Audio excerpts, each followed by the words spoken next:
ఓం శ్రీ గణేశాయ నమః. శ్రీ సంకష్టహర చతుర్థి వ్రతకథ. శ్రీరస్తు కార్తీక మాస కథ. శ్రీ వరసిద్ధి వినాయకాయ నమః. పార్వతీదేవి గణపతితో గణపతి కార్తీక మాస సంకష్టహర గణపతి చతుర్థి వ్రతమును విశేషములను వివరింపము అని అడగగా గణపతి ఇట్లు వివరించెను. అమ్మ పార్వతి, కార్తీక మాసమున నన్ను గౌరీపుత్రుడుగా పూజించవలెను. నన్ను బిల్వపత్రములతో మారేడు ఆకులు పూజించి శక్తి కొలది 21కి తక్కువ కాకుండా కుడుముల నైవేద్యము గావించవలెను. మరియు మాషాన్నముతో మినపపప్పు కలిపిన అన్నము లేదా పెరుగన్నముతో నెయ్యితో హోమము చేసినచో సర్వకార్యములు సిద్ధించును. ఈ విషయమై పూర్వ వృత్తాంతమును చెప్పెదను వినుము. పూర్వము వృత్తాసురుడు ఇంద్రాదులను జయించి స్వర్గమును స్వవశము గావించుకొనెను. నిస్తేజులైన దేవతలెల్లరూ శ్రీ మహావిష్ణువు కడకేగి తమ కష్టములను విన్నవించిరి. వారి అర్తిని విన్న విష్ణువు, దేవతలారా వగవకుడు, ఆ రాక్షసుడు దేవతల వలన తనకు మరణము లేనట్లు బ్రహ్మ వలన వరము నొందియున్నాడు.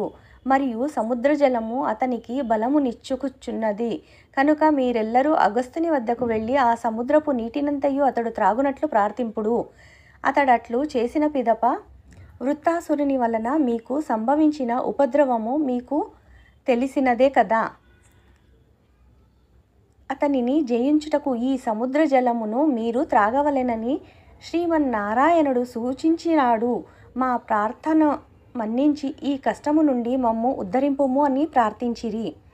లోక కళ్యాణ భావనుడగు అగస్త్యుడు భగవంతుని ఆదేశమును శిరసావహించి దేవతలతో తథాస్తు అనెను. వారు సంతోషముతో నారాయణ నామస్మరణము చేయుచూ వెళ్ళిరి.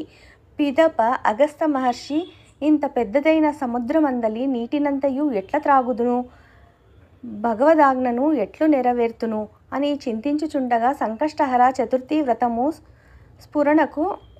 స్ఫురణకు వచ్చెను. వెంటనే ఆ వ్రతమును కల్పోక్తముగా ఆచరించెను. అందుచే అగస్త్యుడు సముద్రోదకమునంతయు ఒక్కమారుగా ఆచమించి త్రాగెను.